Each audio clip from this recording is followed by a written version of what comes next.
Армысыздар, менің есімім Гаухар Сәбитқызы. Мен қазақ тіл пәнінің мұғалімі. Менің ашық сабағым тақырыбы тұңғыш ғалым. Оның шын есімі Мұхаммед Қанат.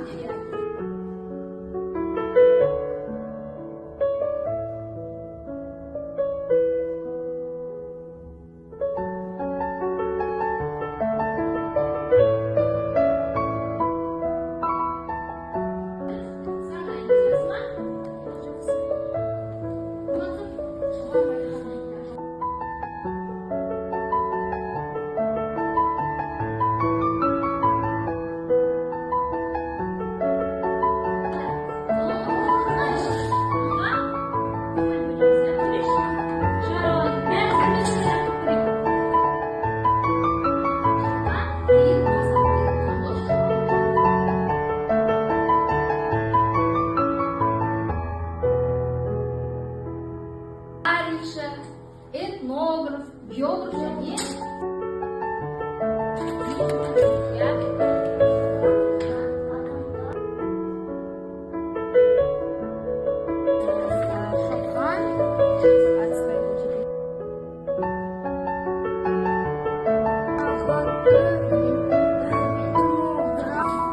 Настоящее имя Шукан Валиханова Мухаммед Канатьян.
Гаухар Сәбитқызы сабағымыз өз мақсатына жетті деп ойлаймыз. Мұнда енді мақсаты Шоқанды тану болып тұр ғой да. Ғалым екен, тану, кім екенін білу, баланы меңгертуде. Балалар белсенді танып қатысып жатыр. Мен орыс сыныптарына бірінші қатысып отырғаным. Саған сабақ қызық болды, әсерлі болды, уақыт тез өтті. Әрі қарай шығармашылық толағай табыстар тілеймін тек қана. Сәттілік